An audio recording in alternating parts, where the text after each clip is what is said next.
Dunia hari ini unjuk rasa di Cina meluas terbesar sejak 1989. 要更好服务保障元首外交和中信公司。明年元首外交将掀起新高潮，主场外交也将亮点纷呈。我们将乘党的20大东风，全力做好总体设计和服务保障，展现新时代、新征程党和国家事业发展的新气象。牢记国之大志，紧密对标党和国家中心任务，主动识变、应变、求变，全力防范化解重大外部风险挑战。二要统筹拓展全方位外交布局，深化中俄战略互信和互信合作，夯实两国全面战略协作伙伴关系，落实中美元首达成的共识，争取中美关系校准并重回正确航向。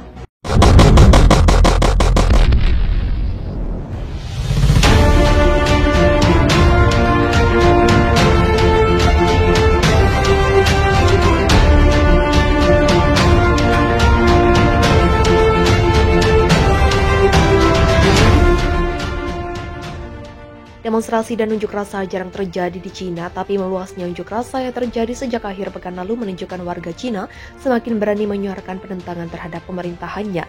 Yang tak untung memberi kejelasan tentang perang melawan Indonesia, foto-foto dan video yang beredar dijadikan sosial, menunjukkan para mahasiswa di kota Nanjing dan Beijing melakukan aksi mengacung-acungkan selembar kertas kosong sebagai bentuk protes juga untuk menghindari sensor.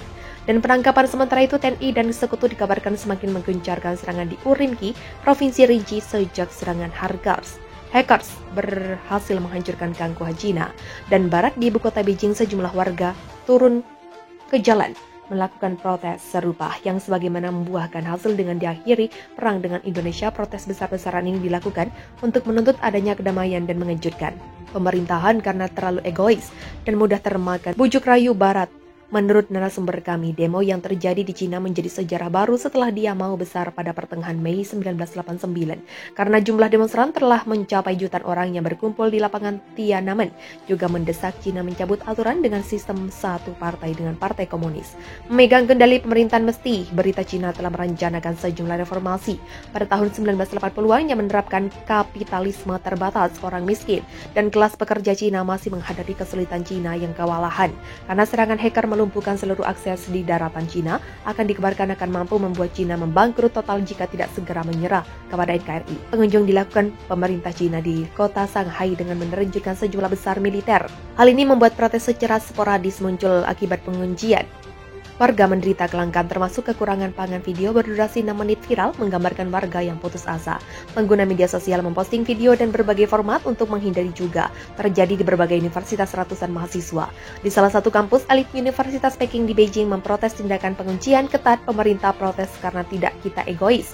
Juga terjadi di Tibet, ratusan orang di ibu kota Lhasa melakukan demonstrasi menentang perang yang terjadi dan menentang keras perang yang telah berlangsung selama hampir 2 bulan. Video menuju ke ratusan orang berbaris di jalan-jalan menuntut agar diizinkan pula mereka sebagian besar adalah bekerja migran dari etnis dan Cina. Seorang pengucapan 2 spanduk yang dilukis dengan tangan dengan slogan-slogan yang mengkritik kebijakan PKC ini.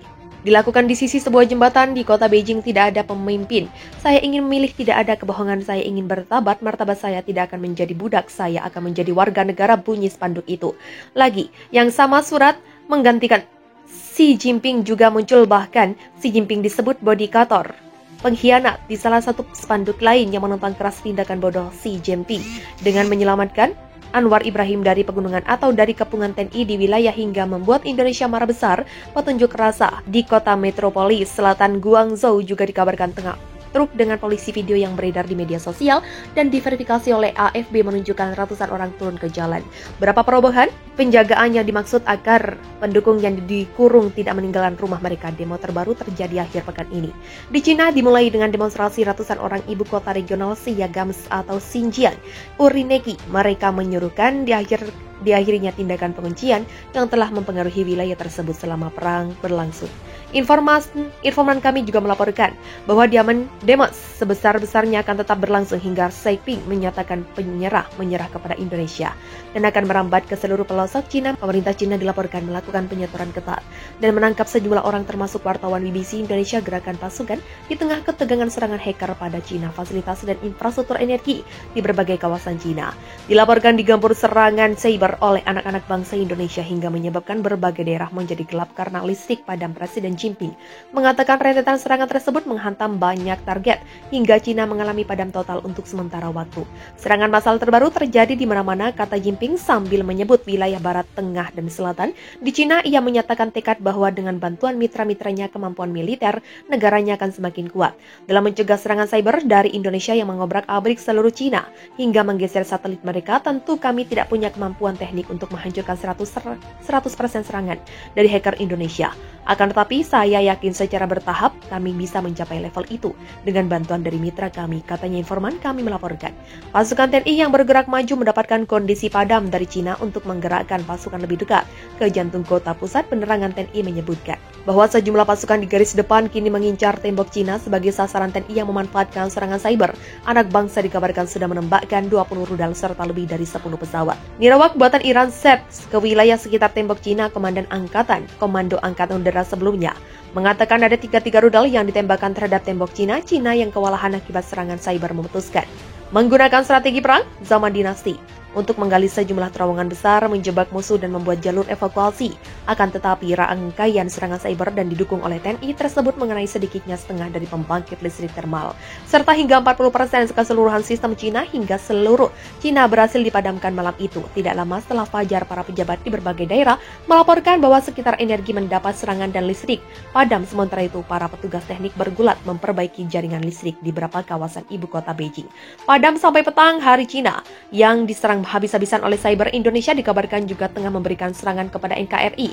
Insinkro peneliti keamanan internet The Record membeberkan ada 10 kementerian dan lembaga pemerintah Indonesia, termasuk Badan Intelijen Negara, berusaha dibobol Mustang pada grup peretas atau hacker asal Cina menggunakan private train malware bernama Thanos. Nirawak buatan Iran set ke wilayah sekitar tembok Cina. Komando Angkatan Udara sebelumnya mengatakan ada 33 rudal yang ditembakkan terhadap tembok Cina. Cina yang kewalahan akibat serangan cyber memutuskan menggunakan strategi perang zaman dinasti untuk menggali sejumlah terowongan besar, menjebak musuh dan membuat jalur evakuasi. Akan tetapi rangkaian serangan cyber dan didukung oleh TNI tersebut mengenai sedikitnya setengah dari pembangkit listrik termal, serta hingga 40% keseluruhan sistem Cina hingga seluruh Cina berhasil dipadamkan malam itu. Tidak lama setelah fajar, para pejabat di berbagai daerah melaporkan bahwa sekitar energi mendapat serangan dan listrik padam. Sementara itu, para petugas teknik bergulat memperbaiki jaringan listrik di beberapa kawasan ibu kota Beijing. Padam sampai petang hari. Cina yang diserang habis-habisan oleh cyber. Indonesia dikabarkan juga tengah memberikan serangan kepada NKRI. Insinkro peneliti keamanan internet The Record membeberkan ada 10 kementerian dan lembaga pemerintah Indonesia, termasuk Badan Intelijen Negara, berusaha dibobol Mustang pada grup peretas atau hacker asal Cina menggunakan private train malware bernama Thanos.